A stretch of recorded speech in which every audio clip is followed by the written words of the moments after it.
வணக்கம் நண்பர்களே, நான் உங்கள் நண்பன் தட்சணாமூர்த்தி பவனீசன்.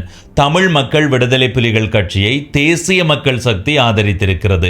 இந்த செய்தியை நீங்கள் நம்ப மாட்டீர்கள், ஏற்றுக்கொள்ள மாட்டீர்கள். ஆனால் இது நடந்திருக்கிறது என்று செய்திகள் வெளியாகி இருக்கு. அது என்னன்றதை இந்த காணொளியில் தெளிவாக உங்களோடு பகிர்ந்து கொள்ள போறேன். அத்தோடு யாழ்ப்பாணத்தில் ஒரு மாபெரும் போராட்டம் ஒன்று முன்னெடுக்கப்பட போவதாக அறிவிக்கப்பட்டிருக்கிறது. அந்த போராட்டம் எதற்காக, எப்போது நடக்கப் போகிறது என்பதையும் இந்த காணொளியில் தெளிவாக பகிர்ந்து கொள்கிறேன். அத்தோட உங்களுக்கு தெரிந்திருக்கும் காணி தொடர்பான ஒரு வர்த்தமானி வெளியாகி அந்த வர்த்தமானியை தேசிய மக்கள் சக்தி அரசாங்கம் மீள பெற்றுக் கொள்ளப் போவதாக அறிவித்தும் இதுவரைக்கும் மீள பெற்றுக் கொள்ளப்படவில்லை. இது தொடர்பான வழக்கு இன்றைய நாளில் நடந்த நேரத்தில் சட்டமா அதிபர் ஒரு கோரிக்கை ஒன்று நீதிமன்றத்திடம் முன்வைத்திருக்கிறார். அது என்ன என்றதையும் இந்த காணொளியில் தெளிவாக உங்களோடு பகிர்ந்து கொள்ளப் போகிறேன். முழுமையாக பார்த்து உங்கள் கருத்துக்களை பகிர்ந்து கொள்ளுங்கள். இதுவரை பவனீசன் குரல் என்ற இந்த யூடியூப் சேனலை சப்ஸ்கிரைப் செய்யாதவர்கள் சப்ஸ்கிரைப் செய்து பக்கத்தில் இருக்கிற மணிபொத்தன் பெல் ஐகானை அழுத்தி இணைந்திருங்கள். அப்பதான் நான் போடுற ஒவ்வொரு காணொளியும் உங்களை வந்து சேரும். முதலாவது செய்தி, தமிழ் மக்கள் விடுதலை புலிகள் கட்சியை தேசிய மக்கள் சக்தி ஆதரித்தது தொடர்பானது. இந்த செய்தியை முன்னோட்டத்தில் சொல்ற நேரம் நிறைய பேர் யோசித்திருப்பீங்க, இல்லை அப்படியெல்லாம் நடந்திருக்கிறதுக்கு வாய்ப்பில்லை என்று. ஆனால் அது நடந்திருப்பதாக செய்திகள் வெளியாகி இருக்குது. உங்களுக்கு தெரிந்திருக்கும், உள்ளூராட்சி மன்ற தேர்தல் நடந்து முடிந்து நிறைய மாநகர சபையினுடைய முதல்வர்கள், பிரதி முதல்வர்கள் தெரிவு செய்யப்பட்டிருக்கிறார்கள். அத்தோட பிரதேச சபைகளினுடைய தவிசாளர், பிரதி தவிசாளர்கள் தெரிவு செய்யப்பட்டுக் கொண்டிருக்கிறார்கள். இந்த நிலையில் இன்றைய நாளில் மட்டக்களப்பு மாவட்டத்தினுடைய வாகரை பிரதேச சபையினுடைய தவிசாளர் மற்றும் பிரதி தவிசாளர் தெரிவு செய்வதற்கான அமர்வு நடந்தது. இந்த அமர்வில் தமிழ் மக்கள் விடுதலை புலிகள் கட்சியினுடைய உறுப்பினர் கதிர்காம தம்பி தெய்வேந்திரன் என்ற நபர் தவிசாளராக தெரிவு செய்யப்பட்டிருக்கிறார். இவரை தவிசாளராக தெரிவு செய்வதற்கு தேசிய மக்கள் சக்தி அவருக்கு ஆதரவு வழங்கி இருப்பதாக செய்திகள் வெளியாகி இருக்குது. அத்தோடு பிரதி தவிசாளராக தமிழரசு கட்சியினுடைய உறுப்பினர் ஒருவர் தெரிவு செய்யப்பட்டிருப்பதாகவும் சொல்லப்படுகிறது. குறிப்பாக மட்டக்களப்பு மாவட்ட நாடாளுமன்ற உறுப்பினர் சாணக்கியன் அவர்கள் தன்னுடைய எக்ஸ் தளத்தில் ஒரு பதிவு ஒன்றை போட்டிருக்கிறார். தேசிய மக்கள் சக்தியும் தமிழ் மக்கள் விடுதலை புலிகள் கட்சியும் தங்களுடைய கொள்கையில் இருந்து விலகினதால, கொள்கையை பின்பற்றாத தான் இந்த வாகரை பிரதேச சபையில் தமிழரசு கட்சி தவிசாளர் பதவியை பெற முடியாம போனது என்ற கருத்தை பதிவு செய்திருக்கிறார். எனவே இந்த சம்பவம் என்றது உண்மையிலே கூர்ந்து அவதானிக்கப்பட வேண்டியது. ஏனென்றால் தேசிய மக்கள் சக்தி சார்ந்தவர்கள் சொல்லி வார விடயம் என்னவென்றால், எங்களுடைய கட்சி ஊழலுக்கு எதிரானது, எங்களுடைய கட்சி குற்றங்கள் செய்தவர்களுக்கு எதிரானது, அவர்களை நாங்கள் சிறையில் அடைப்போம் என்ற மாதிரி எல்லாம் சொல்றார்கள். இந்த தமிழ் மக்கள் விடுதலை புலிகள் கட்சி எது என்று உங்கள் எல்லாருக்குமே தெரியும். சிவனேச துரை சந்திரகாந்தன், அதாவது பிள்ளையான் என்று அழைக்கப்படுகிற அவருடைய கட்சி தான் இந்த கட்சி. எனவே பிள்ளையான் தற்போது பெரும் குற்றங்கள் செய்ததாக நீதிமன்றத்தில் இருக்கிறார். அவர் குற்றவாளி, அவர் தண்டிக்கப்பட வேண்டும் என்பதில் இந்த அரசாங்கம் உறுதியாக இருக்கிறது என்று சொல்லக்கூடியவர்கள் இப்போது இந்த தமிழ் மக்கள் விடுதலை புலிகள் கட்சிக்கு ஆதரவு வழங்கி இருப்பது என்பது பெரிய அளவில் பேசப்படுகிறது. எனவே இது பற்றி நீங்க என்ன நினைக்கிறீர்கள்? அடுத்தது மிக முக்கியமான செய்தி, உங்களுக்கு தெரிந்திருக்கும், சில நாட்களுக்கு முன்பு இந்த செய்தி வெளியாகி இருந்தது. ஐக்கிய நாடுகள் சபையின் மனித உரிமைகள் ஆணையாளர் வோல்கர் டர்க் எதிர்வருகின்ற 23ஆம் நாளில் இருந்து 26ஆம் நாள் வரைக்கும் இலங்கைக்கு வர இருக்கிறார் என்று இந்த செய்தி ஏற்கனவே வெளியாகி இருந்தாலும் இந்த நாள் என்பது உறுதிப்படுத்தப்படவில்லை. இன்றைய நாளில் இலங்கை வெளிவிவகார அமைச்சு இந்த நாளை உறுதிப்படுத்தி இருக்குது. எதிர்வருகின்ற 23 இருந்து 26 வரைக்கும் அவர் இலங்கையில் இருப்பார் என்று. இந்த செய்தி ஏற்கனவே வெளியாகி இருந்த நேரம் பிரித்தானிய தமிழர் பேரவை வோல்கர் டர்க்கிடம் ஒரு கோரிக்கை ஒன்றை முன்வைத்திருந்தது. குறிப்பாக 7 தசாப்தங்களாக இந்த நாட்டில் தமிழர்களுக்கு எதிராக நடந்த அந்த சம்பவங்கள் தொடர்பாக வருகின்ற அரசாங்கங்கள் எல்லாம் அடுத்தடுத்து அதை மறைக்கிறதுக்கும் அதை தவிர்க்கிறதுக்கும் முயற்சி செய்கிறது. எனவே இலங்கைக்கான பயணம் வார நேரத்தில் 2009ஆம் ஆண்டு இறுதிப்போர் நடந்த முள்ளிவாய்க்காலுக்கு போகணும், அதுபோல மனித புதைகுழி அகழ்வு நடக்கிற செம்மணி பகுதிக்கும் போகணும் என்ற கோரிக்கையை விடுத்திருந்தார்கள். அது மாத்திரமல்லாது காணாமல் ஆக்கப்பட்டவர்களின் உறவினர்களை சந்தித்து கலந்துரையாட வேண்டும், வடக்கு கிழக்கில் இருக்கிற தமிழர்களோட கலந்துரையாடணும். அது மாத்திரமல்லாது தமிழ் அரசியல்வாதிகள், தமிழ் நாடாளுமன்ற உறுப்பினர்களை எல்லாம் சந்திக்க வேண்டும் என்ற கோரிக்கையை முன்வைத்திருக்கிறார்கள் பிரித்தானிய தமிழர் பேரவை. எனவே அந்த கோரிக்கைகளை அவர் ஏற்றுக்கொள்வாரா இல்லையா என்பதை நாங்கள் பொறுத்திருந்து பார்க்கலாம். எதிர்வருகின்ற 25ஆம் தேதி அவர் யாழ்ப்பாணத்துக்கு வர இருப்பதாகவும் செய்திகள் வெளியாகி இருக்கிறது. இந்த நிலையில் ஒரு பெரிய போராட்டம் ஒன்று முன்னெடுக்கப்பட போவதாக மக்கள் செயல் அமைப்பு அறிவித்திருக்கிறது.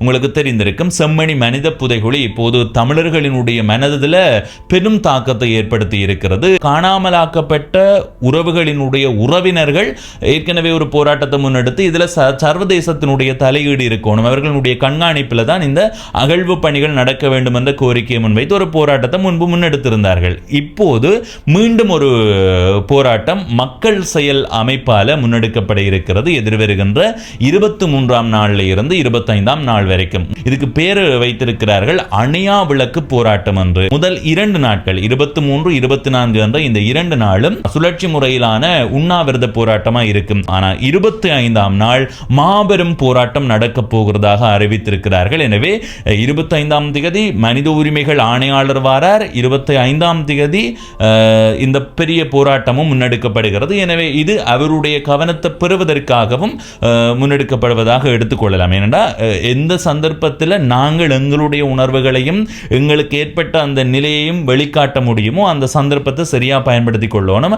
25ஆம் தேதி, 23, 24, 25 ஆகிய இந்த நாட்களில் செம்மணி மனித புதைகுழியில் அந்த தோண்டப்பட்ட அந்த எலும்புக்கூடுகளினுடைய காட்சிப்படுத்தப்பட்டிருக்கும். அதுபோல பல நிகழ்வுகள் அங்கு ஏற்பாடு செய்யப்பட்டிருப்பதாக சொல்லப்பட்டிருக்கிறது. எனவே இந்த போராட்டத்திற்கு தமிழர்கள் பெரிய அளவிலான ஆதரவு வழங்க வேண்டும் என்பது எல்லாருடைய எதிர்பார்ப்பு. எனவே 23, 24, 25 ஆகிய இந்த நாட்களில் மக்கள் செயல் அமைப்பால் முன்னெடுக்கப்படுகிற இந்த போராட்டத்துக்கு உங்களுடைய ஆதரவை தெரிவிப்பதற்கு நீங்கள் அந்த பகுதிக்கு போங்க. எங்கே இந்த போராட்டம் நடக்க போதுன்னா உங்களுக்கு தெரிந்திருக்கும், A9 பிரதான வீதியில் யாழ்ப்பாணம் உங்களை வரவேற்கிறது என்ற அந்த வளைவு பகுதி இருக்குது. அந்த பகுதி தான் செம்மணி. எனவே அந்த பகுதியில் தான் இந்த போராட்டம் முன்னெடுக்கப்பட இருக்கிறது.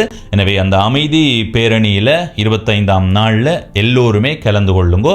அடுத்த செய்தி, இது நாங்கள் நீண்ட நாட்களாக இந்த செய்தியை சொல்லிக்கொண்டே இருக்கிறோம்னா இதுக்கு ஒரு தீர்வும் இதுவரைக்கும் வரவில்லை என்றதுதான் முக்கியமானது. உங்களுக்கு தெரிந்திருக்கும், கடந்த 3ஆம் மாதம் 28ஆம் தேதி இலங்கை அரசாங்கம் ஒரு வர்த்தமானி அறிவித்தலை வெளியிட்டது. வடக்கு கிழக்கில் வவுனியா மாவட்டம் தவிர்ந்த ஏனைய 4 மாவட்டங்களில் இருக்கிற 5940, சில இடங்களில் 41 சொல்லப்படுகிறது, 5941. எனவே அந்த காணியினுடைய உரிமை கோரணும். அப்படி உரிமை கோராத பட்சத்தில் அந்த காணிகள் அரசுடைமையாக ஆக்கப்படும் என்று வர்த்தமானி வெளியாக இருந்தது. அதற்கு பல தரப்புகள், தமிழ் தரப்பு தொடர்ச்சியாக எதிர்ப்புகளை வெளிப்படுத்தி இருந்தது.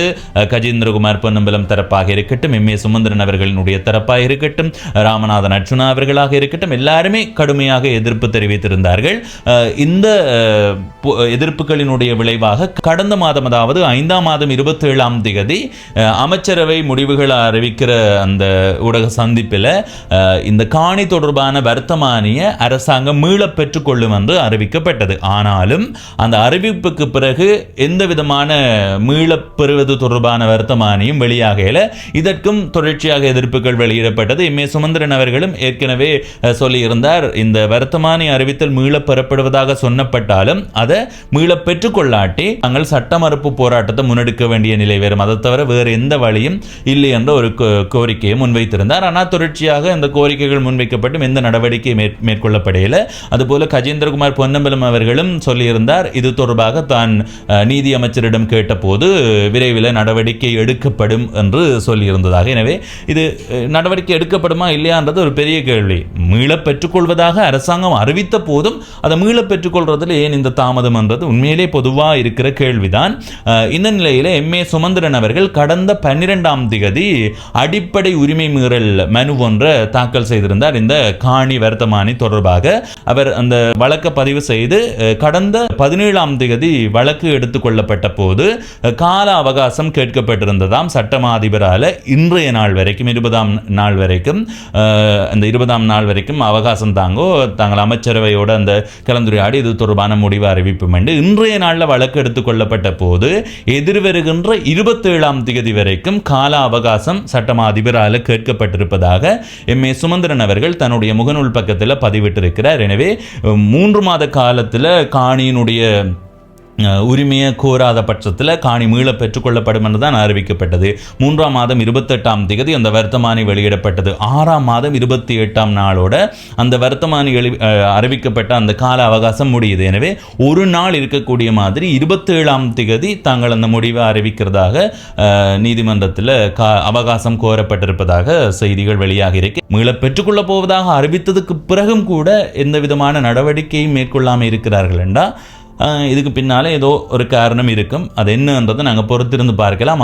இம்மே சுமந்திரன் அவர்கள் பதிவு செய்த இந்த வழக்கில் அந்த வர்த்தமானிக்கு இடைக்கால தடை விதிக்க வேண்டும் என்றுதான் கோரப்பட்டிருக்கிறதா சொல்லப்படுது. எனவே பொறுத்திருந்து பார்க்கலாம். நன்றி, வணக்கம்.